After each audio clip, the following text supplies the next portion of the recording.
วัสดีครับสวัสดีครับ GMTV Festival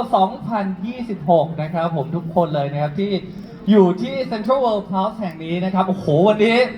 คนมาให้กำลังใจพี่เลโอเยอะมากๆเลยนะครับต้องขอบคุณทุกคนมากเลยจริงๆนะครับผม นะอ้าวมาวันนี้นะครับเลโอรับหน้าที่เป็นพิธีกรนะครับแล้วก็แน่นอนครับว่าเราจะมาเปิดตัวนิยายกันนะครับซึ่งเชื่อเหลือเกินว่านิยายเรื่องนี้ทุกคนรอคอยกันครับนั่นก็คือเรื่องเยี่ยมยอดมากนะครับ Ticket to Heaven เด็กชายไม่ไปสวรรค์นั่นเองนะครับก็ตอนนี้นิยายมีวางจำหน่ายเรียบร้อยแล้วนะครับผมเล่มละ390 บาทไม่แน่ใจมีใครมียังฮะมีแล้วซื้อไปเรียบร้อยแล้วนะครับซึ่งตอนนี้ของหมดจะหมดเรียบร้อยแล้วด้วยนะครับแต่ไม่เป็นไรนะครับเดี๋ยวรอติดตามกันนะครับทาง GMTV Shop นะครับผมก็เดี๋ยวมีความคืบหน้ายังไงก็น่าจะมีมาเพิ่มเนาะนะครับเดี๋ยวไปเติมกันได้นะครับผมเอาล่ะแน่นอนครับความพิเศษบนเวทีอย่างนี้นะครับที่จะเกิดขึ้นก็คือเราจะได้พูดคุยนะครับแบบเจาะลึกเลยกับทั้งนักเขียนผู้กำกับและนักแสดงครับของ Ticket to Heaven เด็กชายไม่ไปสวรรค์นั่นเองนะครับซึ่งทุกคนน่าจะรอคอยนะครับอยากเจอยังไงฮะนี่ทุกคนที่อยู่ที่นี่นี่มา GMTV Festival วันแรกนะฮะวันแรกหมดเลยเหรอหลายด้อมเหรอนะใครมาทุกวันเลยใครมาทุกวันให้เปิดไม่มีนะโอเคนะเอาล่ะมาตอนนี้นะครับทุกท่านนะที่ขึ้นมาบนเวทีน่าจะพร้อมอยู่แล้วนะครับดังนั้นขอเสียงปรบมือดังนะฮะต้อนรับนักเขียนของเรานะครับพี่เบสกิตติศักดิ์ครับพ่วงกับครับพี่ออฟนพนัทและนักแสดงครับเจมินายนรวิทย์และโฟนณัฐวัฒน์สวัสดีครับพี่เบสสวัสดีครับผม พี่เจมส์ครับพี่โฟนและพี่ออฟดีครับ สวัสดีครับสวัสดีครับสวัสดีเลโอด้วย สวัสดีพี่ออฟครับนะฮะว้าว สวัสดีครับพี่เลโอ เป็นอะไรจ๊ะได้เจอพี่ อะไรนะ ได้เจอพี่แล้ว ดีใจเหมือนกันได้เจอคุณสองคนจุ๊บจุ๊บนะฮะวันนี้แฟนๆมาให้กำลังใจเยอะมากๆเลยนะครับ เชิญทักทายแฟนๆครับครับสวัสดีครับน้องแทนรักนะครับผมสวัสดีครับผมบาสนะครับผมเฮ้ครับผมนะฮะแนะนำตัวเล็กน้อยครับสวัสดีครับเป็นผู้สร้างน้องบาสกับน้องแทนรักขึ้นมาครับว้าวสวัสดีครับพี่ออฟเป็นผู้ทำให้น้องแทนรักนวัดมีชีวิตละกันครับโอเคเชิญนั่งได้เลยนะครับทุกท่านครับวันนี้มาเจาะลึกกันนะครับกับ Ticket to Heaven ครับเด็กชายไม่ไปสวรรค์นะครับผมก็นี่น่าจะเป็นครั้งแรกเลยมั้ยที่เราจะได้คุยกันแบบเจาะลึกเกี่ยวกับเรื่องนี้ใช่ก็ถือเป็นสปอยเหมือนกันเนาะนิดนึงนะพี่ออฟใช่ครั้งแรกเลยครับครับผมเพราะว่าจริงเราเจอกันก็ตอนนั้นก็ตอนแถลงข่าวก็ได้ดูไพลอตไปนะครับแต่ตอนนี้ก็คือเขามีการเปิดกล้องถ่ายทำละ24อ่ะคุณเร็วอะไรนะฮะ2024โอ้นานเหมือนกันเนาะ2 ปีแล้ว2 ปีเราเจอกันตอนนั้นที่คุณบอกโหพี่ออฟเรื่องนี้มันน่าสนใจ2024ครับผมทำเป็นเล่นผ่านมาจะ2 ปีครับแต่เรากำลังจะได้ดูกันภายในปีนี้แน่นอน ว้าวแน่นอนครับปีนี้แน่นอนเอาล่ะมาทุกคนรอคอยแน่นอนนะครับวันนี้เรามาเจาะลึกกันว่า Ticket to Heaven นะฮะเขาถ่ายทำไปถึงไหนนะครับแล้วก็เรื่องราวเป็นยังไงบ้างนะครับเริ่มต้นที่คนสร้างเลยนะครับขออนุญาตถามพี่เบสเกี่ยวกับไอเดียจุดเริ่มต้นของ Ticket to Heaven ครับก็จุดเริ่มต้นจริงๆเนี่ยมันเป็นช่วงเวลาหลังจากที่ทำซีรีส์เรื่องที่แล้วกับพี่ออฟนะครับก็พักผ่อนผมก็ไปยุโรปพี่ออฟก็ไปยุโรปแล้วพอดีตอนนั้นพี่ออฟไปอิตาลีไปออสเตรียแล้วก็ไปเจอช่วงคือที่ยุโรปมันก็จะมีโบสถ์จำนวนมากนะครับก็เลยกลับมาก็นั่งคุยนั่งเล่นอะไรเงี้ยแล้วก็เล่าคุยกันว่าไปเจอเป็นเหมือนแบบบันไดสู่สวรรค์นะที่อยู่ในโบสถ์แล้วก็ที่บันไดมันมีสัตว์ร้ายจำนวนมาก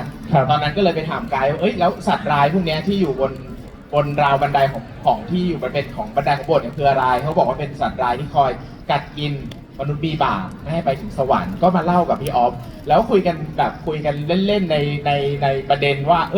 จริงๆแล้วคนที่ทำผิดพลาดสักครั้งหรือหลายๆครั้งในชีวิตเนี่ยยังมีโอกาสจะขึ้นสวรรค์อยู่หรือเปล่าแต่พี่ออฟก็เลยบอกว่า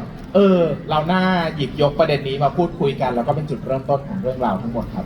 ส่วนผมผมไปเดินที่วัติกันแล้วก็รู้สึกว่าความยิ่งใหญ่ของตัวโบสถ์เซนต์ปีเตอร์เบิร์กเนี่ยมันยิ่งใหญ่เกินที่เราจินตนาการได้ว่าด้วยความเชื่ออะไรของมนุษย์นะที่ทำให้เขาสร้างสิ่งเหล่านี้ขึ้นมาด้วย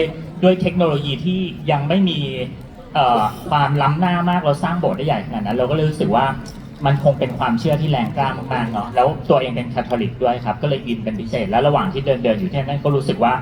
เราต้องทำอะไรสักอย่างเกี่ยวกับเรื่องนี้เราก็เลยมีอินสปายว่าเราย้อนกลับไปชีวิตตอนที่เราเคยเรียนโรงเรียนกันโค้ดมองพี่อย่างนี้เหมือนกำลังตรวจสอบอะไรว่าอะไรสักอย่าง ครับผม พี่ไม่กดดันเลยเนี่ย ก็แฟนข่าวเขากำลังลุ้นอยู่ว่าพี่ออฟจะสปอยล์มาหรือเปล่า นี่พยายามหันหน้าหลบไงเพราะว่าถ้าสบตาปุ๊บเขาจะแบบเล่าอีกเฮ้ยมีอะไรเล่ามาอีก พี่ฉากเลิฟซีนเลยค่ะพี่ออฟ เขารออันนี้เลยพี่ออฟ เอางี้นะ ไปดูที่ในนิยายที่ขั้นหนังสือ อ๋อแล้วไม่คือแฟนคลับเนี่ยเราสงสัยคนที่ซื้อนิยายไปแล้วใช่ไหม อ่า ผมก็สงสัยเหมือนกันว่าซีนในนิยายเนี่ยมันจะมีในซีนแบบจริงๆไหมอ่ะอยากรู้เหมือนกัน อันนี้คือถาม คือถามเลย ไม่ต้อง ไม่ต้อง ให้ มี ถาม ต้องมีวิดีโอแล้ว ไม่เดี๋ยวเราผมสงสัยเดี๋ยวเราค่อยๆมาคุยเรื่อง ก็เลยอินสปายเรื่องนั้นแล้วพอกลับมาก็มานัดเจอเบสแล้วเบสก็เล่าเรื่องไอ้บันไดเนี่ยให้ฟังเราก็รู้สึกว่าเฮ้ยทิกเก็ตทเวนเบสมันคือเส้นทางเราก็เลยเอาไอเดียเนี้ยมาผสมกันกับสิ่งที่เรากำลังอยากจะเล่าอยู่แล้ว ก็เลยเป็นต้นกำเนิดที่มาของเรื่องทิกเก็ตทเวนนี้ครับ ครับผมนะฮะการเอาเรื่องราวของความเชื่อเนาะแล้วก็มาทำนะครับเป็นทั้งนิยายแล้วก็ซีรีส์ด้วยนะครับนั่นคือจุดเริ่มต้นนะฮะหลังจากนั้นปุ๊บเราประชุมกันเสร็จเรียบร้อยก็กลายมาเป็นอันนี้ อยากถามว่าคือขั้นตอนการทำเนี่ยคือยังไงฮะนิยายเกิดก่อนหรือทำบทของซีรีส์ก่อนหรือว่ายังไงครับช่วยแชร์ตรงนี้ครับ ก็ขออนุญาตตอบด้วยนะครับ เนื่องจากผมเนี่ยรับตำแหน่งเป็นทั้งคนเขียนนิยาย และคนเขียนบทในคนเดียวกันนะครับ ก็เลยจะได้อยู่ในทั้งสองโปรเซสก็คือขั้นตอนเนี่ยตอนนั้นผมกับพี่ออฟคุยกัน แล้วก็ขึ้นโครงเรื่องโดยละเอียดด้วยกันจนจบนะครับ แล้วก็พี่ออฟเนี่ยก็แยกไปทำตัวไพลอตเนาะแล้วก็เผยแพร่ออกไประหว่างนั้นเนี่ยพี่ออฟก็บอกว่าเบสพี่อยากได้นิยายเรื่องนี้ด้วยพี่ว่ามันมีความซับซ้อนทางอารมณ์สูงพี่คิดว่าสำหรับแฟนคลับซีรีส์หรือว่านักอ่านหลาย ๆ คนที่อยากอ่านเนี่ยจะได้รับอรรถรสอีกแบบหนึ่งผมก็เลยรับโจทย์มาว่าเอาพล็อตตั้งต้นนั้นมาเขียนนิยายนะครับระหว่างนั้นเนี่ยก็เขียนนิยายไปประมาณหลาย ๆ เดือนอยู่ประมาณเหมือนกันแล้วก็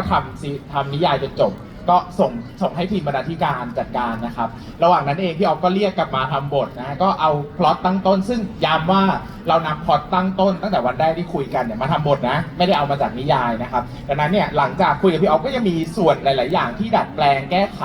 หรือมีมุมมองที่ไม่เหมือนกันนะครับเพราะว่าพี่ออฟเองก็อ่านนิยายจนจบเป็นคนแรก ๆ แล้วก็ยังมาถกเถียงพูดคุยกันในประเด็นต่าง ๆ แต่เราก็เปิดพื้นที่ให้กันเพราะว่าในนิยายเหมือนผมเป็นคนตีความหลัก ครับ ส่วนในซีรีส์เนี่ยพี่ออฟจะเป็นคนตีความหลัก แล้วก็สุดท้ายก็กลายมาเป็นบทซีรีส์แล้วก็กลายเป็นเรื่องราวที่กำลังถ่ายทำอยู่ตอนนี้ครับ ครับผมแสดงว่ามันจะต่างกันนะถูกไหมฮะเพราะว่า ครับ นิยายออกก่อน ใช่ ซีรีส์มาที่หลังทีนี้บางคนเฮ้ยจะอ่านก่อนดีไหมหรือจะรอซีรีส์ออนอะไรอย่างเงี้ยครับ สำหรับพี่อัธรสมันจะคนละแบบครับ ครับ เพราะว่าอย่างในตัวหนังสือเนี่ย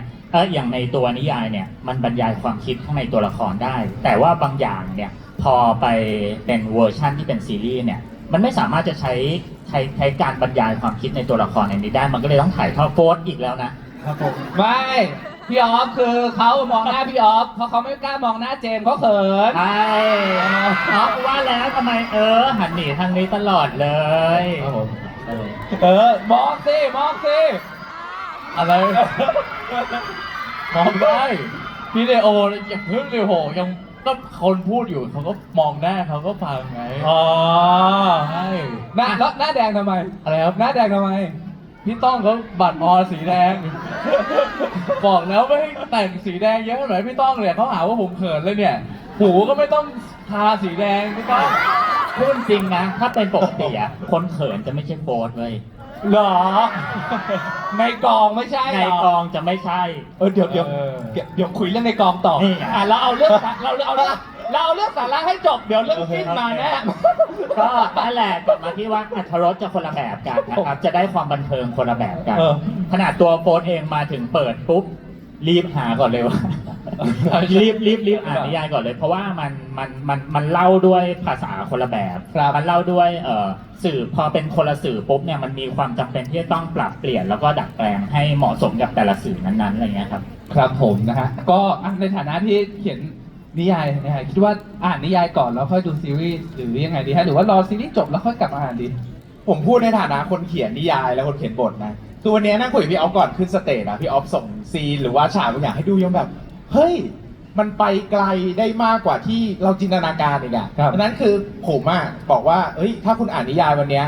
คุณเห็นในซีรีส์อะมันก็ไปไกลกว่าที่คุณคิดอยู่ดี เพราะว่าจริง ๆ แล้วอะการดูซีรีส์หนึ่งเรื่องมันไม่ใช่แค่การตีความของนิยายต้นฉบับ ผู้กำกับมันรวมถึงนักแสดงด้วย ครับ การตัดต่อรวมถึงกล้องนะ ผมเชื่อว่าไม่ว่านิยายจะเล่าแค่ไหนอ่ะคุณดูซีรีส์อ่ะมันก็มีความมหัศจรรย์ในอีกรูปแบบหนึ่งอยู่ดี แล้วมันอาจจะเพิ่มอรรถรสบางอย่างด้วยซ้ำเพราะว่าคุณอ่ะจะได้มองเข้าไปเห็นถึงตัวละครมากขึ้นกว่าเดิมครับ ครับผมนะฮะแต่สุดท้ายแล้วผมว่าก็แล้วแ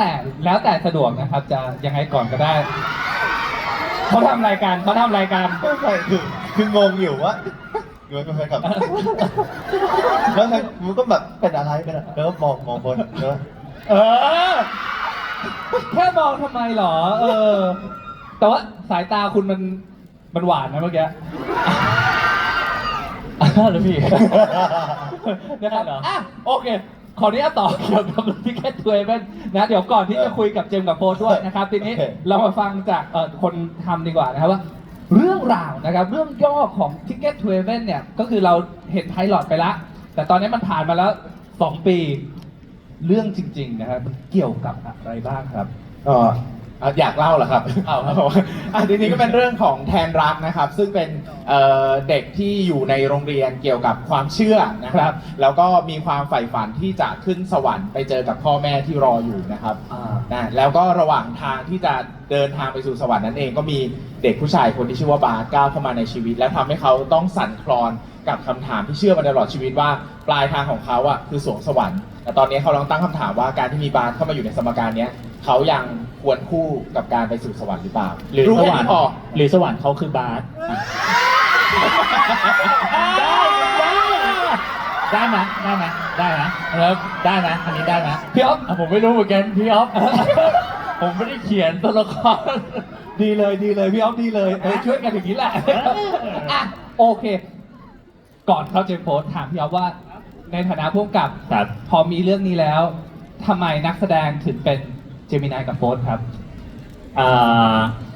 เคยบอก2 คนตั้งแต่เราทำงานเรื่องแรกตอนพระจันทร์มันไก่ซึ่งเป็นเรื่องแบบเดบิวต์เจมินายเลยอะแล้วเราก็เห็นอะไรบางอย่างในตัวของน้องทั้ง 2 คนแล้วเราก็พูดเนี่ยตอนนั้นว่าอ่ะ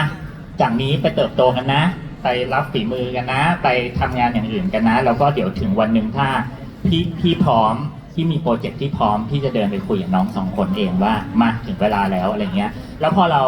ราได้เรื่องนี้มาปุ๊บเนี่ยเราเห็นภาพเลยว่า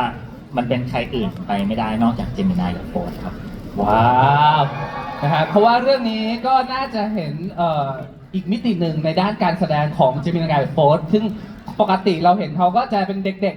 ใช่ ๆมากกว่าเรื่องนี้มันก็จะจริงๆก็ยังเด็กอยู่ถูกต้องไหมครับ ยังเด็กแต่ว่าที่ผ่านมาเขาอาจจะได้รับบทที่เป็นโรแมนติกคอมเมดี้บทอะไรที่มันกุ๊กกิ๊กน่ารักใช้เสน่ห์อีกแบบอะไรเงี้ยแต่เรื่องเนี้ยสามารถใช้คำว่าเราต้องการศักยภาพของความเป็นนักแสดงที่อยู่ในตัวเจมส์กับโฟร์อ่ะ100%เลยอ่ะเราก็เลยรู้สึกว่าแบบเอาล่ะมันน่าจะมีความท้าทายอะไรบางอย่าง ซึ่งเราก็ตื่นเต้นกับการที่จะได้ทำเราก็ตื่นเต้นกับการที่วันที่เล่าให้น้องฟังว่าแบบน้องจะเอากับเราด้วยไหมนะน้องจะไปกับเราด้วยไหมนะแบบใช้วิธีการคุยหลายรอบมากพอรู้ว่าทางข้างหน้ามันจะยากแค่ไหนมันต้องใช้แรงกายแรงใจในการทำงานเรื่องนี้ขนาดไหนก็เลยรู้สึกว่าต้องเล่าให้เขาฟังด้วยตัวเองถ้าจำได้บ้างคือเราจะไม่ส่งเทคไปบอกอ่ะจะแบบเข้ามาคุยหน่อยที่อยากเล่าเรื่องนี้ให้ฟังอะไรเงี้ยแล้วก็พอเห็นแววตาของเขาในการแบบพอฟังเรื่องนี้แล้วก็ถ้าพี่มั่นใจในตัวผมก็เอาอะไรเงี้ยพี่เจมส์กับโฟร์บอกครับ ครับผมนะฮะก็เชื่อว่าแฟนๆน่าจะตื่นเต้นมากๆกับเรื่องนี้ ผมเองก็ตื่นเต้นว่าเฮ้ยไอเด็กมหัศจรรย์2 คนนี้จะพาทิกเก็ตทูเฮเว่นไปยังไงนะครับ มาคุยพี่เจมส์กับพี่โฟร์บ้างดีกว่านะครับ ครับ ก่อนอื่นถามเลยรู้สึกไงบ้างครับที่ต้องมารับบทนักแสดงนำใน Ticket to Heaven ครับ โอ้ยก่อนอื่นก็อย่างที่พี่ออฟบอกเลยครับผมมันเป็นเรื่องที่ค่อนข้าง แตกต่างจากที่เราเคยเล่นมาครับก่อนหน้านี้เราก็เคยเล่นแบบโรแมนติกคอมเมดี้นู่นนี่นั่นอะไรอย่างเงี้ยแต่ว่าอันนี้ก็คือจะเป็นแหวกแนวไปเลย แล้วก็เล่นกับท็อปิกที่แบบค่อนข้างที่จะยากอยู่นิดนึงครับผมก็นั่นแหละมันก็เป็นการ challenge เราในฐานะเราทั้งคู่เลยครับในฐานะนักแสดงด้วยแล้วก็เราก็คือผมก็คุยกับพี่ออฟอยู่ว่าแบบผมอยากรู้เหมือนกันว่าเรื่องนี้มันจะไปจบที่ตรงไหน แล้วความเชื่อของแต่ละคนอ่ะมันจะพาตัวละครไปได้ถึงขนาดไหน เพราะว่าเหมือนผมกับตัวบาสกับตัวแทนรักอะครับผมเป็นคนที่คิดคนละแบบเลยอะไรอย่างเงี้ยใช่แล้วก็นั่นแหละผมได้เล่นไปละ5 คิวนะแล้วก็รู้สึกว่ามันสนุกที่ได้เล่นด้วย แล้วก็ที่ได้ใช้ความคิดในแบบของบาสด้วยอะไรอย่างเงี้ยผมแล้วก็ผมว่าหลายๆซีนอย่างที่พี่เอาบอกเลยก็คือมันไม่มีซีนไหนที่สามารถปล่อยไปได้เลยอะไรเงี้ยเพราะว่าแต่ละซีนก็คือถึงจะเป็นซีนที่พูดกันเฉยๆมันก็มีแบ็คกราวด์อะไรที่เราต้องเก็บไว้ที่จะไปคุยกับแทนรักได้อะไรอย่างเงี้ยครับผมมันยากอยู่เนี่ยมันยากมากแต่ความยากนั้นผมรู้สึกว่ามันสนุกมากแล้วผมก็ว่าจากที่ผมเล่นมานะผมว่าทุกคนน่าจะชอบกันแล้วก็น่าจะได้ไปคิดอะไรหลายๆอย่างได้เหมือนกันนะครับผม ครับผมนะฮะพี่โฟนล่ะครับ ครับผม รู้สึกไงบ้างกับเจมินาย มากับกับการได้เล่นบทนี้ฮะ การได้เล่นบทนี้ใช่ไหมก่อนอื่นนะครับ ก็ขอบคุณนะครับคุณกิติศักดิ์คงคานะครับผม ที่เขียนบทนี้มาให้นะครับผมร่วมกับพี่ออฟครับ แล้วก็เนี่ยแหละก็ดีใจมากเลยที่ได้ร่วมงานกับพี่ออฟด้วย เพราะว่าพี่ออฟก็เป็นเหมือนครูเราเนาะเพราะว่าผมเข้ามาแรกๆผมเล่น F4 ใช่ไหมแล้วผมก็เล่นกับพี่ออฟเลยอะไรเงี้ยก็เขาก็เหมือนเป็นครูของผมอ่ะผมก็เลยรู้สึกว่าดีใจที่ได้ร่วมงานกับเขาอีกครั้งเพราะว่าผมก็รู้สึกว่าผมสบายใจด้วยครับที่ผมได้เล่นกับพี่ออฟอย่างเงี้ยพี่ออฟเป็นเหมือนแบบเป็นเหมือนแดดดีของผมนะครับผมอีกคนหนึ่งใช่ แดด เพราะว่า ดี โอ้ ดีแบบดี ป๊า ใช่ ป๊า ใช่ ทางนั้นแดดดีทางนี้เบบี เฮ้ย ใช่ใช่ก็นั่นแหละก็คือแบบพี่ออฟเป็นอะไร ได้ อะไรโหนี่ขนาดยังไม่ดูซีรีส์เลยนะเนี่ย ว้าว ซีรีส์มากกว่านี้อีกนะเนี่ยบอกเลยยืนตายเลยอ่ะใช่ใช่นั่นแหละก็นั่นแหละก็ดีใจมากเลยที่ได้ร่วมงานกับพี่ออฟอีกครั้งหนึ่งแล้วก็พอบรรยากาศเดิมๆมันกลับมาได้ร่วมงานกับพี่ออฟได้ร่วมงานกับทีมงานที่เราเคยร่วมงานมาก่อนอะไรอย่างเงี้ยก็รู้สึกว่ามีความสุขทุกครั้งที่อยู่กองครับแล้วก็เรื่องเขาเรียกว่าอะไรเรื่องบทบาทเรื่องคาแรคเตอร์ ความยาก ความยากอะไรเงี้ยก็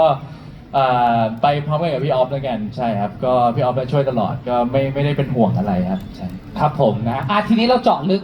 ตัวละครกันหน่อยนะครับ ครับผม แทนรักกับบาสถูกต้องไหมฮะ2 ตัวละครนะครับ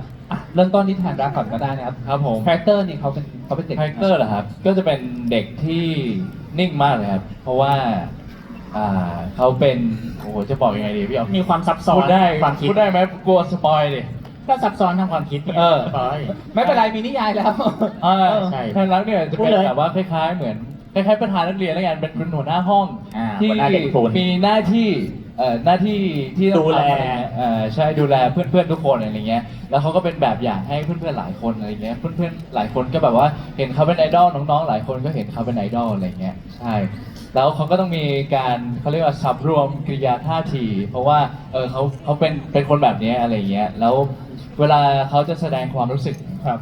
เขาแสดงความรู้สึกแบบโฟนนัทวัฒน์ไม่ได้เออ ทำไมฮะเว แล้ว ลา โพสต์มาแสดงยังไงเหรอฮะ ไม่ใช่หมายถึงว่าไม่ได้ความรู้สึกรักอย่างเดียวหมายถึงว่าดีด้าเหมือนคนทั้งวันไม่ได้ อ๋อ จะแบบเฮ้ย โอเค บะหมี่ขาไม่ได้ใช่ ไม่มีแบบในเรื่องบาสขอ ไม่มีเลยใช่มันก็จะเป็นแบบว่าคาแรคเตอร์อีกคาแรคเตอร์หนึ่งที่ผมไม่เคยเล่นมาก่อนเหมือนกันที่ผมพูดอะไรเงี้ยแฟนคลับก็จะได้เห็นผมในมุมมองใหม่ๆอะไรเงี้ยก็ดีเหมือนกันนั่นแหละก็เป็นความชาเลนจ์แล้วกันที่ผมได้เล่นตัวละครนี้ครับเป็นตัวละครแบบเรียกคาแรคเตอร์ใหม่ๆเลยครับใช่ ต้องปรับอะไรบ้างอย่างเช่นวิธีการพูดการเดินการอะไรเงี้ยมันอยาก โอ้ยปรับทุกอย่างเลย ป ค รั รั บบ เลย เพราะว่าอย่างบางซีนเล่นๆไปแล้วก็พอสบายตัวใช่ป่ะเราก็จะโฟสอันนี้โฟสยิ้มแบบนี้อันนี้โฟสเราก็จะแบบใช่ น้องก็จะแบบใช่ป่ะพี่เมื่อกี้ผมก็รู้สึก สบายแปลว่าตัวละครแทนรักอะมันจะสบายตัวไม่ได้อะ ใช่ อะไรอย่างเงี้ยเพราะโฟร์เผลอด้วยความที่เขาเป็นคนน่ารักใช่ป่ะเขาก็จะยิ้มลันลาอะไรอย่างเงี้ย ทัดถูด้วยทัดถูด้วย แล้วก็แบบเวลาเขามองบาสเอ้ยอันนี้โฟนมองอันนี้ไม่ได้แล้ว ไม่ใช่ละ ดี อันนี้ไม่ใช่แล้ว ซีนที่เดินคุยล่าสุดไงแบบอันนี้สบายตัวทั้งคู่เหมือนกันของเจมส์ก็เป็นคือต้องให้เครดิตโฟร์ด้วยในการพัฒนาตัวละครตัวนี้ร่วมกันกับโฟร์เวลาทำงานไปด้วยกันอ่ะ เราก็จะบางซีนเราก็ไปเจอหน้ากองเลยเฮ้ยซีนนี้พี่ว่ามันไม่เหมือนจากบทที่เขียนไว้ว่ะพอเรามาเจออย่างซีนที่คุยล่าสุดว่าอ๋อเดเรคชั่นมันต้องเปลี่ยนแบบเนี้ยน้องก็แบบใช่เหรอพี่ ใช่ อีกนิดเดียวผมจะร้องไห้แล้วนั้นเนี่ยอะไรคือความที่ตัวละครต้องแบกอะไรไว้ใช่แล้วก็พัฒนาตัวละครตัวเนี้ยร่วมกับโฟร์ ครับผม คือการแบบคือผมอย่างหนึ่งที่ผมแบบว่าสกิลถ้าสังเกตง่ายๆอะไรเงี้ยผมเวลาผมใครพูดอะไรเงี้ยผมจะมองหน้าคนอะไรเงี้ยแต่ว่าตัวละครแทนรักเนี่ยมันไปมองอย่างเงี้ยแบบหมายถึงว่าแสดงให้ดูบอกว่ามองอย่างเงี้ยมองเลยไม่ได้ เพราะว่าเดี๋ยวคนอื่นจะมองหรือเปล่า มันก็คิดอยู่กับตัวเอง มันก็ได้แค่แบบแล้วก็ยิ้มอยู่ในตาอะไรเงี้ย แล้วสัตว์ที่มีบทมากรู้สึกทั้งหมดนะ แต่ห้ามแสดงออก ใช่ปากก็ห้ามยิ้ม ใช่ ยิ้มในตา แล้วแต่แบบ ทุกคนเรายิ้มในตาสิมันยากเหมือนกันในการยิ้มในตา โฟร์ทำได้ลองยิ้มในตา เพราะด้วยสถานที่อะไรถูกต้องที่ตัวละคร ด้วยบริบทของตัวละครตัวนี้แหละนะครับที่เขาเติบโตมาอะไรเงี้ยจะเจอคำนี้บ่อยมากว่าโฟร์ที่เอาสิ่งที่รู้สึกทั้งหมดเลยนะถูกหมดแต่เอาแบบแสดงออกไม่ได้อะ ทุกอย่างเก็บอยู่ข้างใน ใช่ แสดงได้แค่ผ่านแบบ ได้เหมือนกันในการแสดง ครับผมโอเคมาที่ตัวบาสบ้างนะครับคาแรคเตอร์ของบาสเขาเป็นยังไงครับ เป็นคนพาแทนรัก ไปเจอโลกใหม่ ไปเจอโลกใหม่ ไปเปิดโลกแทนรักครับผมใช่ก็จริงบาสเป็นตัวละครที่ลึกมากครับผม ครับ ทั้งในเชิงในเชิงแบ็กกราวด์ในเชิงแบบสิ่งที่เคยเจอมาทำไมถึงไม่เชื่อในพระเจ้าทำไมถึงทำแบบนั้นทำไมถึงทำแบบนี้อะไร ไม่ถึงต่อต้านทุก ทำไม อย่า ถึ ง งต่อยาดในกฎระเบียบของโรงเรียนนี้อะไร คือ เงี้ย คือตัวบาสเนี่ยเขาจะย้ายมาที่หลังไหมครับ อันนี้ ใช่ถ้าในเรื่องคือเขาจะเป็นเด็กใหม่ที่เพิ่งย้ายเข้ามาในโรงเรียนแห่งนี้อะไรเงี้ย ปกติเขาจะไม่ย้ายกันมากลางม .6 อะไรอย่างนี้เนาะ ใช่ ใช่ครับผมก็นี่แหละมันจะมีปัญหาในสักอย่างนี่แหละที่ทำให้ผมต้องย้ายเข้ามา แล้วก็นี่แหละเป็นคนที่ต่อต้านทุกอย่างแล้วก็เป็นคนที่เจ้าชู้มากเลยนะ เจ้าชู้ด้วยเหรอ เป็นคนสายตาแบบ ชัดเจนในความต้องการของตัวเอง ถ้าเป็นคนมีความต้องการสูง อันนั้นก็จริงครับ เป็นคนมีความต้องการสูงครับ ครับก็คือชัดเจนคนหนึ่งเก็บมากคนหนึ่งชัดเจนมาก ใช่ ใช่มันก็เลยนี่แหละมันจะเป็นเทนชั่นระหว่างสองตัวเนี้ยแล้วก็พอได้เล่นก็เริ่มรู้สึกว่ามันหาค่อนข้างยากเหมือนกันว่าในความนิ่งของตัวละครเนี่ยในความกึ่งของตัวละครเนี่ยมันกึ่งอ่ะมันจะทำสายตาแบบจะเอาให้ได้ยังไงอ่ะแล้วก็ คนหนึ่งก็คือสายตาต้องเก็บแต่อันนี้คือสายตาเราคือต้องได้ ล็อกมง ต้อง ล็อกมง แล้วเราล็อกมงเขาในเรื่อง ล็อกเลย ลองเลย ใช่แต่ก็มีแบบหลาย ๆ ซีนที่มันจะมีซีนแบบพวกเลิฟซีนพวกโรแมนติกอะไรพวกนี้ใช่ไหมมันก็จะมีแบบพวกซีนที่พูดเกี่ยวกับความเชื่ออะไรพวกเนี้ย ครับ ใช่ซึ่งอันเนี้ยก็ยากเหมือนกันพยายามจะเวิร์กกับพี่ออฟอยู่ว่าควรจะพูดได้ถึงขนาดไหน เพราะว่าบางซีนผมแบบมีอิมพอไว้นู่นนี่อะไรไปเกินบทบางที อ๋อความยากอีกอย่างหนึ่งที่สองคนนี้เจอคือเฮ้ยเพิ่ง EP 1เองรู้สึกขนาดนี้ไม่ได้ เก็บหน่อยเก็บหน่อย ใช่ รู้นะว่าในชีวิตจริงชอบกันแต่เฮ้ยเก็บหน่อย รู้นะว่าบาสมันคิดอะไรอยากได้อะไรแต่ EP 1อ่ะช่วยเก็บทรงให้พี่หน่อยเว้ย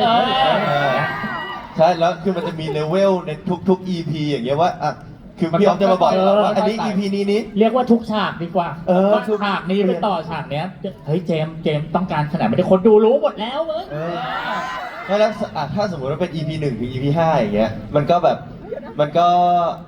เรียกอะไรความไม่ได้บอกว่ามีแค่ 5 EP นะคะนั่นแหละตั้งแต่ EP 1 ถึง EP 5 สมมุติว่าเราต้องเล่นฉากต่อกันอย่างเงี้ยแบบความต้องการมันก็จะแตกต่างมากๆแต่ถ้าสมมติว่าเล่น1 ถึง 2อะไรเงี้ย มันจะมีเลเวลที่ต่างกันแค่นิดเดียวเอง ซึ่งมันแบบมันต้องแตกต่างแต่ว่ามันเกิดเหตุการณ์นี้มันถึงจะต้องทำให้มันเปลี่ยนไปนิดนึงอะไรอย่างเงี้ยครับผม ทุกอย่างก็นะก็ถือว่าเป็น นิดเดียวเลย ท้าทายสำหรับการแสดงนะครับ ครับ ใน ในฐานะนักเขียนตอนเขียนเห็นภาพของเจมินายกับโค้ชชัดเลยไหมฮะ จริงๆ ตอนได้ตอนได้โจทย์จากพี่ออฟเนี่ยก็มีเงื่อนไขมาเลยว่า จริงๆได้โจทย์จากพี่ออฟก็มีเงื่อนไขว่าให้เล่าในสิ่งที่เห็นเนาะแล้วก็พี่ออฟบอกว่า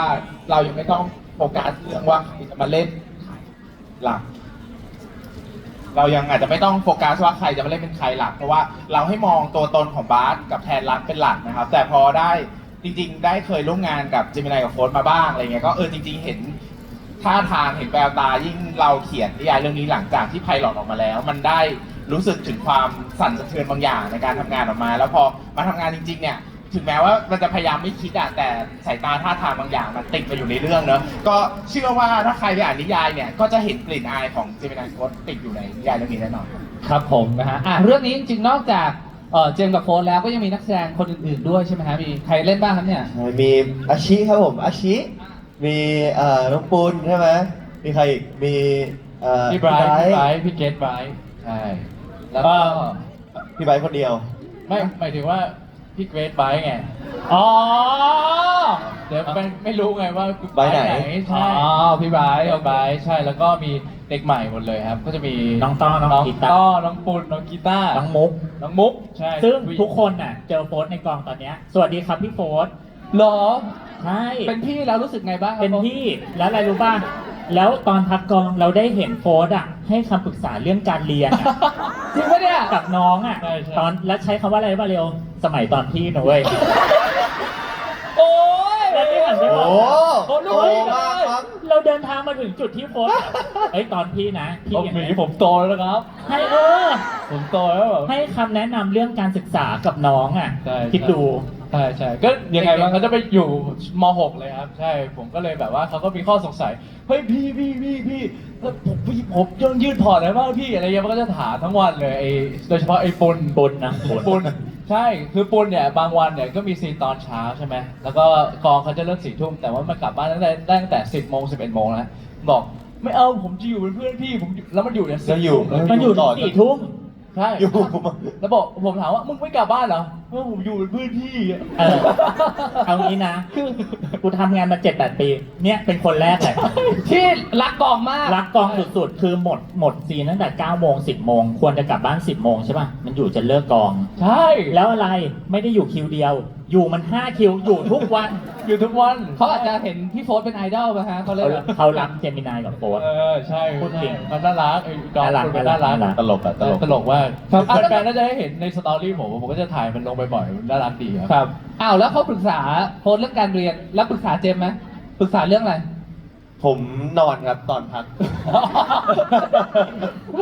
ใช่ตอนพักผมส่วนใหญ่จะนอน ไม่ล่าสุดไอ้ปุณก็ปรึกษาเจมส์ที่พี่แอบได้ยินที่ปรึกษาเรื่องการแสดงไงจำได้ อ๋อ ปะ ใช่ที่อยู่ พี่ครับตอนที่พี่แบบพี่เข้าซีนที่เป็นอารมณ์อะพี่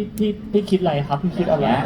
เจมินายให้คำปรึกษาในฐานะรุ่นพี่ใน ใช่ วง ผม การ แล้ว แล้ว ฟังอยู่เอา เนี่ยเวลาพี่เข้าซีนอ่ะพี่ก็ไปตามตัวละครที่เขาส่งมาให้พี่มาพี่บทก็ไม่เป็นไรช่างมันเราพูดตามที่เราเข้าใจก็พอใช่ปะจำไว้เลย ใช่คือแบบบางทีบทอะไรอย่างเงี้ยเราแค่รู้ว่าความต้องการของตัวละครคืออะไร ดี แล้วก็พอเข้าใจบทแล้วก็เราก็พูดตามบทบ้างแต่ถ้าสมมติเราจะเพิ่มเติมอะไรอย่างเงี้ยก็ถามร่วมกับว่ามันได้ ไม่เพราะว่า อ วันนั้นน่ะน้องอะมานั่งดูคุณเล่นซีนอารมณ์เนี่ยแล้วคุณแบบ เล่นดี เล่นดีสุดๆอะไรเงี้ยน้องก็เลยแบบเฮ้ยพี่ทำได้ไงนะอะไรอย่างเงี้ยเขาเลยมาถามมันนี่ก็อธิบายแบบจริงจังภูมิฐานเราพูดเหมือนเรื่องเล่นๆแต่เขาถามจริงๆนะเขาแบบตอนจริงนั้นพี่ทำได้ไงอะครับอะไรอย่าง สง เงี้ย สัยแต่น่ารักครับน้องๆน่ารักมากเลย ครับผมก็ต้องรอติดตามผลงานการแสดงของน้องๆคนอื่นๆด้วยนะครับทีนี้เรื่องเราคุยกันมาเนี่ยมันดูเหมือนจะเครียดอยู่เหมือนกันนะเพราะเกี่ยวข้องกับความเชื่ออะไรต่างๆนะครับพาร์ทความโรแมนติกล่ะฮะเลิฟไลน์เป็นยังไงบ้างครับพี่ออฟครับ กองขึ้นเลย อาจจะพูดสิเธอพูดกันเองสิ พูดยังไงครับพูดได้ครับ พูดได้เลย อันนี้ไม่ต้องเชื่อผมนะ อ่ะ แต่เท่าที่ผมคิดเป็น โฟสคิดกับตัวละครนะไม่ใช่แบบว่าแทนรักคิดนะ อืม อันนี้คือผมมีอิสระในการพูดนะผมบอกก่อน ครับผมไม่มีใคร ไม่มีใครห้าม พูดเลย เรื่องที่ผมพูดเนี่ยอาจจะเป็นจริงก็ได้หรือไม่จริงก็ได้ในเรื่องนะ ผมอิ ทุก สระ คน ทางการ ต้อง พูด ต้องใช้จักรยานในการรับชมนะ วิจารณญาณวิ เอา จาร วิ ณ จารณ ญา ญา ณ ณในการฟังนะครับผมก็นั่นแหละถ้าที่ผมคิดนะตัวละครแทนรักเนี่ยมีความแบบว่ามีเสน่ห์เหมือนกันนะเพราะว่าหลายๆคนเนี่ยก็ตามจีบแทนรักเหมือนกันนะ ไม่แล้วเชื่อป่ะอยู่ ไม่ ใน ว่า กอง จะเป็น พูดว่ากูก็มีเสน่ห์เหมือนกันนะเนี่ยกูมีเสน่ห์นะ ไม่ว่าจะเป็นบาสนะครับตัวละครหลักที่เล่นกับผมนี่ เออ แล้วก็ พงเดช ฮองเดช ที่รับบทโดยอาชิ เออ นี่เวลาเขาเข้ามาทีไรเนี่ยเขาจะแบบว่า เฮ้ยเวลาเขาเห็นผมอยู่กับเจมินายใช่ไหมเห็นอยู่กับบาสใช่ไหมเขาก็จะแบบว่าหน้าเนี่ยน่าจะน้ำตาคลอนิดหน่อยเหมือนงอนผม น่าจะดูงอนใช่ เพราะว่าเขาเนี่ยแอบชอบผม อ๋อนี่คิดไปเอง ว่า ว่า อาชีเนี่ยแอบชอบผม อ๋อ เรื่องใช่แล้วก็จะมีมาสเตอร์พาสด้วยพี่ไบร์ทใช่ป่ะใช่ อ๋อพี่ไบร์ทพี่ไบร์ท ก็ชอบ ก็ต้อง คุณเหรอพี่ไบร์ทเนี่ยเวลาผมเข้าซีนกับเจมินายใช่ไหมเวลาพูดแบบหมายถึงว่าตัวละครนะตัวละครพูดกันใช่ไหม อ๋อพี่ใบก็งอน ใช่กำลังจะเข้าได้เข้าเข็มแล้ว แอบมอง พี่ไบร์ทจะแอบมอง แล้วก็เดินมาแล้วก็ทำท่าคือ ซึ่งพอเล่นเสร็จโพสต์แบบหึงอะดิหึงอะดิให้เขาหึง ใช่ ทั่ว เราจะหึงผมใช่เป็นตัวละครที่มีเสน่ห์น่าดู ผมว่าคิดไปเอง ครับ ผมว่าคิดไปเอง จริงใช่ไหมฮะนักเขียนฮะ ไม่คุ้นเลยว่า เดี๋ยวก่อนอันนี้ ไม่คุณเบสบอกว่ามึงเล่นเรื่องที่กูเกลียดจริงหรือเปล่านะ น้องตีค อ้าว วามน้อง ทุกคนเป็นรอดูซีรีส์เลยแล้วทุกคนจะตีความได้อย่างนั้นว่าตัวละครนี้ทำไมแต่คนมันตาม มีเสน่ห์เหลือเกิน ล้อมเยอะจังวะอะไรอย่างเงี้ยทำไมนะอะไรอย่างเงี้ย ครับผมสรุปแล้วก็คือจะมีเส้นเรื่องความรักความโรแมนติกอยู่ เพราะว่าโค้ดมีเสน่ห์มาก ใช่เพราะว่าเป็นโรแมนติกดราม่าใช่ไหม ต่อให้เป็นความโรแมนติกอะอย่างซีนที่เราถ่ายมันเป็นความโรแมนติกที่ไม่ธรรมดา ใช่ เพราะว่ามัน จริงเป็น มันมีความต้องห้ามมีความอะไรหลาย ๆ อย่างอยู่อะไรอย่างเงี้ยครับ ซึ่งมันก็ให้มิติที่ดีนะเพราะถ้าน้องสองคนเล่นไปแล้วจำได้ไหมซีนที่วันนั้นเล่นเสร็จแล้วเราชมเลย จำได้ครับ มันดี ดีมากซีนนั้นดีมากจำได้ปะ จำได้ ที่พอไปถามเจมส์ว่าเจมส์รู้สึกยังไงติดอะไรไหมเจมส์บอกว่า ผมก็ไม่รู้จะแก้ไขอะไรให้มันดีได้กว่านี้แล้วครับ ว้าว ใช่เพราะว่าเราก็พอใจแบบ บ้าน พอใจที่ถามเราไปบอกน้องสองคนว่าเฮ้ยดีมากเลยอ่ะเจมส์รู้สึกยังไงอยากแก้อะไรไหมอะไรเงี้ยเขาก็พูดว่าผมก็ชอบนะ ผมก็ไม่รู้สึกว่าผมอยากกลับไปแก้อะไรแล้วไม่รู้จะทำไงให้มันดีกว่านี้ได้แล้วอะไรเงี้ย จริงๆนะผมรู้สึกอย่างนี้จริงๆไม่รู้ว่ามั่นหรือเปล่านะ แต่ว่าคือ ไม่ ก็ มั่นจริง เพราะว่ามันผ่านไง ไม่รู้จะแก้ยังไง รู้สึกว่าเราก็มันที่สุดแล้วตอนนั้นนะครับใช่แต่ว่าบอกเลยว่าเลิฟซีนของเรื่องนี้นี่น่าจะหนักที่สุดเท่าที่เคยทำมา ในด้านอารมณ์แบบมันมีแบบทั้งโรแมนติกมันมีดราม่าด้วยไงมันแบบต้องแอบทำนู่นนี่นั่นอะไรอย่างเงี้ยใช่ มันต้องแอบครับ แอบไม่แอบเจอกันแอบนู่นนี่อะไรอย่างเงี้ยมันอยู่ในบท ก็จริง สำรวมอยู่เนาะ ก็จริงมันก็ต้องแอบเพราะด้วยวัยด้วยอะไรอย่างเงี้ย ได้เป็นน้อง ชอบไหมแล้วมันชอบไหมชอบเวลาเข้าซีน ก็ตื่นเต้นดี ก็ถามตามจริงๆมันชอบไหมในการเข้าซีนโรแมนติกอะไรเงี้ย มันตื่นเต้นดี ผมรู้สึกว่ามันแปลกใหม่ดี มันเหมือนไปเจออะไรที่เราไม่เคยได้ลองเล่นดูอะไรอย่างเงี้ยครับผม ครับผมนะฮะอ่ะในฐานะผู้กำกับพี่อ๊อฟคิดว่าแฟนๆของเทมโพเนี่ยโอเค ติดตามกันมาหลายเรื่องมาถึงเรื่องนี้เขาจะได้อรรถรสแบบไหน จากการดูซีรีส์บ้างครับ ครั้งแรกที่ดูมันอาจจะรู้สึกแบบโอ้โหอย่างนี้เลยเหรออย่างเงี้ยแบบมันเป็นตัวละคร ไม่ต้องคิดไปไกลขนาดนั้นหมายถึงว่า ความเข้มข้นของอารมณ์ ใช่ แบบนี้เหรอแล้วก็ นี่เหรอ แล้วก็รู้สึกว่าจะได้เห็นมิติใหม่ ๆ ทางด้านการแสดงของทั้งสองคนซึ่งเป็นสิ่งที่เราตั้งใจมากๆอยู่แล้ว ที่จะดึงศักยภาพของน้องออกมาให้คนเห็นว่าทั้งสองคนเขามีความสามารถในการแสดงอย่างไรอะไรอย่างเงี้ยครับใช่ ครับผมนะฮะทีนี้มันจะมีประโยคนึงเนาะจากในไพลอตที่เราได้เปิดตัวกันไปนะฮะที่เขาบอกว่าถ้าผมชอบผู้ชายจะได้ไปสวรรค์อยู่ไหมครับนะฮะจากประโยคในไพลอตเนี้ยรู้สึกยังไงฟังแล้ว หรือว่ามีอะไรอยากจะพูดเกี่ยวกับประโยคนี้ไหมครับเริ่มต้นที่นักเขียนก่อนก็ได้ครับ ก็สำหรับผมคือผมคุยกับพี่ออฟเสมอในการทำงานว่า ไม่ว่าเรื่องเล่าของเราจะตั้งคำถามไว้แบบไหนอ่ะเราต้องตอบคำถาม ที่เราตั้งไว้ก่อนให้ได้ ไม่งั้นถ้าเรายังตอบไม่ได้ แล้วคนอ่านหรือคนดูจะตอบเราได้ยังไงอะไรอย่างเงี้ยนะครับสำหรับผมตอบคำถามนี้ว่าแล้วแต่ว่าสวรรค์ที่เรานิยามมันแปลว่าอะไรเนี่ยเพราะว่าแต่ละคนผมเชื่อว่าถามไปตรงเนี้ย100 หรือ 1,000 คนก็ไม่สามารถตอบนิยามคำว่าสวรรค์ได้แบบเดียวกันดังนั้น ผมเชื่อว่าทั้งในตัวบทนิยายแล้วก็ในตัวซีรีส์เนี่ยเปิดพื้นที่ว่างที่กว้างมากให้ทุกคนตั้งคำถามนิยามกับสิ่งนี้แล้วเชื่อว่าเมื่อทุกคนดูจนจบรวมไปถึงตัวบาสกับแพรรักเองก็จะได้คำตอบที่อยู่ในใจของทุกคนหมด ครับผมพี่ออฟล่ะครับ ส่วนตัวผมเชื่อว่ามนุษย์ทุกคนเนี่ยถูกประกอบสร้างมาด้วยความรักเนาะเราเกิดมาเราก็เรียนรู้จากความรักแล้วอะผมก็เลยคิดว่าเราไม่ควรจะใช้ความรักมาตัดสินความผิดหรือความถูกของใครเนี่ยเอาไหมครับว่าความรักมันเป็นสิ่งที่พื้นฐานที่มนุษย์พึงมีดังนั้น ผมคิดว่านั่นแหละความรักมันเป็นสิ่งดีงามเกินกว่าจะใช้เกณฑ์อันเนี้ยมาตัดสินว่าคนไหนเรียกว่าผิดหรือคนไหนเรียกว่าถูก ครับผมพี่เจมส์พี่โฟนล่ะครับ ครับถ้าในเมื่อเราชอบผู้ชายเราจะได้ไปสวรรค์ไหมใช่ไหมครับในความคิดผมนะ ผมไม่รู้ว่าถูกหรือผิดนะ แต่ผมรู้สึกว่าในเมื่อพระเจ้าเขาสอนให้เรารักกันนะครับแล้วการรักกันมันผิดตรงไหนผมรู้สึกอย่างนะคือความรักมันเป็นสิ่งที่สวยงาม แล้วก็ผมว่ามันเป็นอีกหนึ่งปัจจัยในชีวิตได้เลยนะ ที่จะทำให้คนเราแบบไปใช้ชีวิตต่อได้อะไรอย่างเงี้ยผมก็เลยรู้สึกว่าในเมื่อเขาสอนให้เรารักกันแล้วเรารักกันมันก็ไม่เห็นจะเป็นไรนี่มันก็ดีใช่ผมชอบ พี่โฟนล่ะครับ ครับผมก็สำหรับผมนะ ผมว่าผมได้คำตอบจากบทที่เขียนนะไม่รู้ว่าผมเข้าใจผิดเข้าใจถูกหรือเปล่านะเพราะว่ามันเป็นเขาเรียกว่าอะไรคำถามที่ละเอียดอ่อนเหมือนกันนะผมชอบหน้า 213เขียนว่าเดี๋ยวผมจะเปิดให้ดู อันนี้ขายหนังสือไหม ใช่ขายด้วย โอเค 213มันเขียนว่าเหมือนตัวละครไทยรักเนี่ยจะถามเป็นเหมือนเป็นพ่อครับ พ่อในเรื่องครับ นี่ไทยรักถามว่า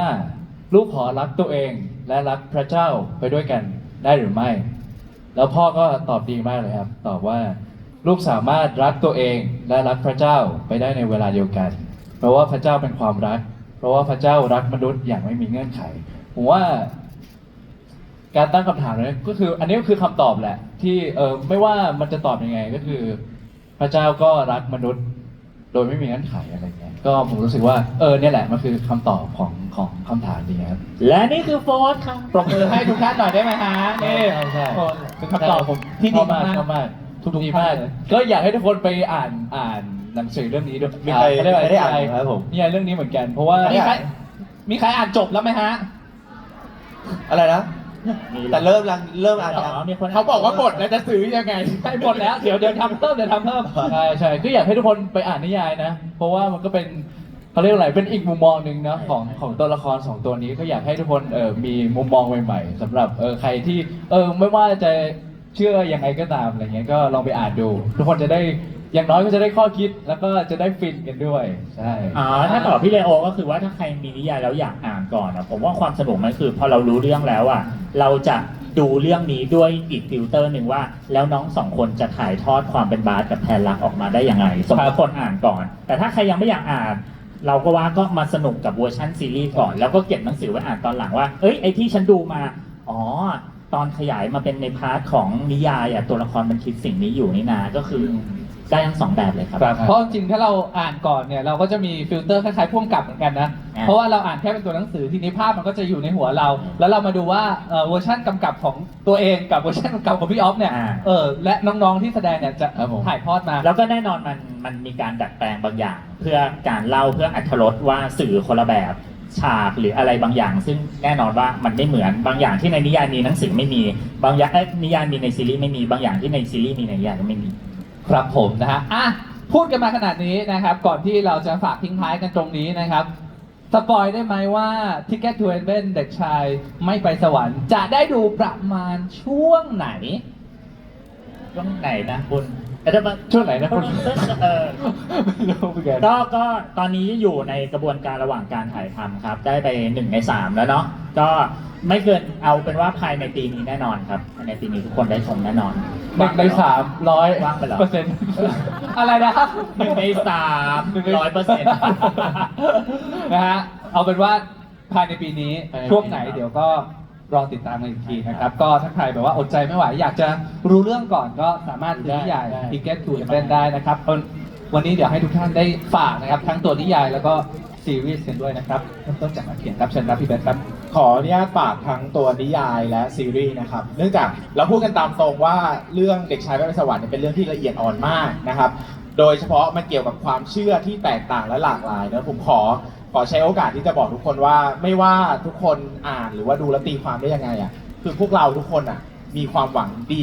มากๆ แล้วก็มีจิตใจที่ไม่เคยก้าวล่วงความเชื่อหรือความคิดของใครเลยอ่ะคือเราอยากทำออกมาให้มันดีที่สุด แล้วอยากให้ทุกคนเห็นความสวยงามของความรักแล้วก็ความเชื่อที่หลากหลายดังนั้นถ้าทุกคนดูแล้วอ่ะสามารถตีความได้หลายแบบสมมติตีความได้หลายแบบ อยากจะให้เลือกเชื่อว่าพวกเราอ่ะตั้งใจทำในสิ่งที่ดีแล้ว อยากจะให้มองว่าเราตีความในทุกสิ่งทุกอย่างอ่ะดีที่สุดผมอ่านกับพี่ออฟหลายรอบมากนะครับ แล้วก็เราก็คุยกันว่ามีตรงจุดไหนไหมที่เราไม่แสดงความเคารพหรือเราไม่ให้เกียรติใครบ้างหรือเปล่าจนสุดท้ายอ่ะเรามั่นใจแล้วก็ผลิตสิ่งนี้ออกไปเนอะดังนั้นเนี่ยผมไม่ด้วยคนทำงานเป็นศิลปินเนี่ยเราไม่รู้หรอกว่า 100% ที่ออกไปอ่ะมันจะถูกใจหรือไม่ถูกใจใครบ้าง แต่อย่างน้อยอ่ะอยากจะให้มองว่าถ้าเป็นเรื่องละเอียดอ่อนเกี่ยวกับความเชื่ออะไรพวกเนี้ยเรามีเจตนาดีจริง ๆนะครับแล้วก็อยากจะให้ทุกคนถ้อยทีถ้อยอาศัยในความเชื่อละเอียดอ่อนเพราะว่าบางทีเวลาเราพูดแล้วอาจจะไปกระทบคนอื่นก็ได้เนอะก็ยังไงก็อยากจะแสดงเจตนารมณ์อันดีในการทำผลงานชิ้นนี้แล้วเชื่อว่าเมื่อทุกคนดูจบก็จะได้เห็นความสวยงามของความแตกต่าง ในนิยามของความรักและสวรรค์ที่ไม่เหมือนกันครับ ปรบมือให้นักเขียนพี่เบสของเราหน่อยนะครับ แล้ว ตอบได้ชัดเจนมากเลยลูกนี้ ตอบให้ดีกว่านี้ ลูกนี้ให้พี่เบส บรา ดี โว กว่าม าก ถ้าพี่เบสจะตอบดีขนาดเนี้ย ให้มันปิดนะอันเนี้ย3 คนนะเอาจริงตอนมันตอบนะเอาแล้วมึงเจมส์เอาไงโค้ชเอาไงเรายังไงดีอะไรอย่างเงี้ย ครับผม ครับผมพบกันก่อนพี่เอาครับทั้งนิยายแล้วก็ซีรีส์ล่วงหน้าเลย ก็คงฝากผลงานไปกับแฟนๆว่าเราตั้งใจทำเรื่องนี้ด้วยเจตนาดี อาจจะคล้ายๆคุณเบนเนาะแต่ว่าเราตั้งใจทำมันด้วยวิธีการสำหรับผมเนาะผมเกิดมาเป็นคาทอลิกตั้งแต่เกิด แล้วก็เรื่องนี้เป็นเรื่องที่ติดอยู่ในหัวเราตั้งแต่เด็ก เราอยากตั้งคำถามกับเรื่องนี้ว่า ถ้าสมมติว่าเรามีความรักเนี่ยแล้วเราควรจะอยู่ตรงไหนของความเชื่อนี้นะครับเราก็เลยรู้สึกว่าถ้าเราไม่ได้ถ่ายทอดเรื่องนี้ออกมามันอาจจะเป็นสิ่งที่ติดอยู่ในใจเสมอ แล้วก็ผมได้ปรึกษากับผู้ใหญ่หลาย ๆ ท่านที่มีส่วนเกี่ยวข้องนะครับว่าเราอยากทำประเด็นเหล่านี้เราควรจะยังไงก็อยากให้เชื่อใจว่าหลายๆไม่ใช่หลายๆสิทุกกระบวนการในการทำงานเนี้ยได้ผ่านการปรึกษาจากภาคส่วนที่เกี่ยวข้องทั้งหมดแล้วดังนั้นเมื่อซีรีส์เรื่องนี้ออนออกไปผมมั่นใจว่ามันอาจจะเกิดประเด็นเกิดการถกเถียงเกิดอะไรต่างๆก็ตามเนี่ยแต่ผมก็อยากให้มันเป็นพื้นที่ในการตั้งคำถามสำหรับคนที่ยังค้นหาคำตอบและยังไม่ได้คำตอบหวังว่าเรื่องนี้อาจจะทำให้คุณได้ค้นพบคำตอบที่คุณตามหาอยู่เหมือนที่ผมทำด้วยเจตนาว่าเรื่องเนี้ยผมอยากบอกรักพระเจ้าในแบบของผมผ่านเรื่องนี้ครับ ปรบมือให้พ่วงกับพี่ออฟหน่อยครับ เอาล่ะมาที่นักแสดง เอาไงวะ ในฐานะคนที่ถ่ายทอดครับผมนะคนที่ถ่ายทอดครับ ก็ไม่ได้มีอะไรครับผมรู้สึกว่าในฐานะนักแสดงนั้นก็จะทำเต็มที่ในการถ่ายทอดบทที่ผู้กำกับแล้วก็นักเขียนมาให้ดีที่สุดครับผมโดยนั่นแหละอยู่ในพื้นฐานของการเคารพซึ่งกันและกันอะไรเงี้ยแล้วก็ให้เกียรติครับผมไม่นั่นแหละก็ไม่มีเจตนาอะไรเลย นอกจากอยากทำผลงานให้มันดีที่สุดครับแค่นั้นเลยครับใช่ครับ คุณโฟนครับปรบมือให้คุณโฟนนะฮะ ครับผม พี่เจมส์ครับ ครับผมก็นั่นแหละอย่างที่พี่ๆทุกคนพูดไปเลยครับผมก็ทุกอย่างแล้วก็ทุกสิ่งแล้วก็ทุกบทที่พวกเราพูดไปได้ถูกคัดกรองมาค่อนข้างดีมากๆครับผมแล้วก็นั่นแหละในเรื่องที่มันเซนซิทีฟและเรื่องที่มันเป็นความเชื่อบางทีหลายๆคนก็อาจจะมีความเชื่อที่แตกต่างไปเนาะแต่ว่าเราพยายามทำให้เป็นกลางที่สุดแล้วในบทบางบทที่เราพูดไปอาจจะไม่ได้ตรงใจบางคนหรือว่าอาจจะไม่ได้ตรงความเชื่อของใครหลายๆคนอะไรเงี้ยก็นั่นแหละต้องใช้จักรยานในการรับชมอย่างมากนะครับผมก็ฝากด้วยสำหรับเรื่องนี้จริงๆเพราะว่ามันเป็นเรื่องที่ผมว่าเป็นช่องใหม่ของเราทั้งสองคนด้วยแล้วก็เป็นอะไรที่ผมรู้สึกว่าเวลาผมเล่นแล้วผมรู้สึกสนุกมากๆในการที่ได้คิดไปกับตัวละครด้วยแล้วก็ผมรู้สึกว่าถ้าใครดูจบเรื่องนี้ไปอาจจะได้แนวคิดอะไรใหม่ๆเพราะส่วนตัวของผมรู้สึกว่าหลังจากที่อ่านบทจบไปแล้วผมก็ มีความเชื่อในแบบหนึ่งของผมไปเรียบร้อยแล้วครับผมใช่ก็อยากให้ทุกคนลองเปิดใจแล้วก็ ครับ ลองรับฟังกันในมุมของทั้งในหนังสือแล้วก็ทั้งในซีรีส์ครับผม ครับผมนะปรบมือให้เจมินายหน่อยครับนะเชื่อว่าจะเป็นซีรีส์ที่ดีอย่างแน่นอนคืออย่างแรกเราเชื่อใจพี่ออฟพุ่มกับมากๆนะครับเรื่องบทกับพี่เบสแล้วก็เจมินายโค้ดน่าจะถ่ายทอดออก เฮ้ย มา แต่ ได้ แฟนๆไม่ต้องเครียดนะโหพูดกันแบบเข้าเรื่องเครียดดูเครียดกันเลย อ่ะ เพราะว่ามันเป็นซีนไม่เครียดนะเมื่อกี้บรรยากาศมันดูอึมครึมยังไงไม่รู้ ฝากซีรีส์เครียดไปแล้วอ่ะฝากชีวิตไว้กับเจมินายหน่อยจะได้ไม่เครียด ทำไมอยู่ดีมันสด แหมอยากจะให้เห็นหลังกล้องแล้วเกินว่าเกิดอะไรขึ้นบ้าง หรอมีเวลาไหมมีเวลาไหมทำไมเขาทำอะไรกันพี่อ เฮ้ อย ฟ ไปเชื่อพี่ออฟเยอะพี่ออฟพูดจริง แน่เวลาอยู่หน้ามอนิเตอร์เราไม่รู้ไง ว่ากล้องอะมันจับอยู่ตลอดเวลา เขาทำอะไรกันครับพี่ออฟ อันนี้คุณมันรูปหลังเปิดเสื้อเปิด เอ้า ไม่ อะไร รู้ อะไรผมทำอะไรที่ไหนผมไม่ได้ทำอะไรเจมส์ พูดอย่างนี้คลิปในโทรศัพท์มีนะ ว่าแล้วมีจริงกับประเด็น เก็บไว้ ไม่อยากบอกว่า เก็บ น้อง ไว้ น้องพอการได้กลับมาทำงานกับน้องสองคนอ่ะมันเหมือนกลับไปบรรยากาศเก่าๆเหมือนพูดจริงนะอันนี้ไม่เคยบอกน้องมันเหมือนกลับไปได้เห็นโฟร์กับเจมินายเวอร์ชันที่เป็นเด็กเหมือนตอนที่เราทำงานกันอยู่เลยอ่ะมันบ้าๆบอๆในกองมันก็ยังกลับไปเป็นเด็กจริงๆอ่ะกลับไปเป็นเด็กแบบพอในข้างหน้าเขาเรียกว่าอะไรนะหน้าเซตแบบซีเรียสมากแบบโหเล่นกันแบบเข้มข้นมากพอคัดเสร็จมันก็เดินตะโกนบ้าๆบอๆถอดเสื้อบ้างอะไรอย่างเงี้ยแล้วก็เล่นกันแบบที่เราแบบ มั่วแล้วพุ่งกลับมั่วแล้วเรื่องมั่วแล้ว อะไรนะ ไม่ ไม่ ตัวเขามีค่า เรื่องนี้ผมเชื่อพี่ออฟไม่มั่วแน่นอนเพราะผมเคยเห็นมากับตา ถูกต้องเลโอ เอาอีกแล้วมั่วทั้งพิธีกร แล้วนั่น มั่ว น่ะ กลับเลย คือสิ่งฮิวใจของคนกองถ่ายกองนี้เวลาที่ปล่อยเวลาไม่มีกล้องจับน้องสองคนน่ะมันก็จะแบบ เอาอีกแล้ว อย่าเขินดิ โอเคนะครับผมและนี่คือทั้งหมดนะของการเปิดตัวนิยายในวันนี้นะขอเสียงปรบมือให้กับนักเขียนผู้กำกับนะฮะและนักแสดงของเราด้วยนะจากทิกเก็ตทัวร์เล่นเด็กชายไม่ไปสวรรค์ครับเดี๋ยวถ่ายรูปกันหน่อยดีกว่านะครับไหนๆวันนี้มาร่วมเปิดตัวนิยายกันนะครับฝากด้วยนะครับก็ Ticket to Heaven นะครับเด็กชายไม่ไปสวรรค์นะครับเล่มละ 390 บาทนะครับแต่ว่าเนื่องจากในงานยมทีมเฟสติวัลขายดีมากตอนนี้ขายหมดอยู่นะครับเดี๋ยวรอติดตามได้ที่ยมทีช็อปนะครับ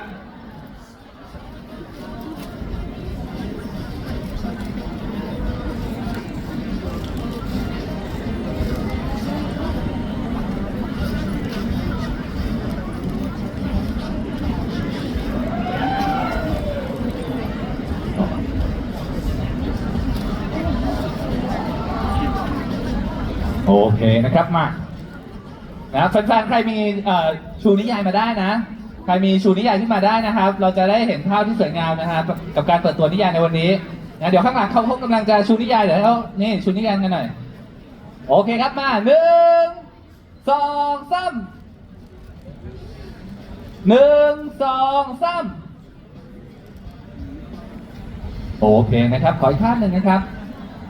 โอเควิดีโอนะครับเป็นวิดีโอนะครับเดี๋ยวเรา1 2 3แล้วพูดว่า Ticket to Heaven พร้อมกันนะครับมา1 2 3 Ticket to Heaven เย้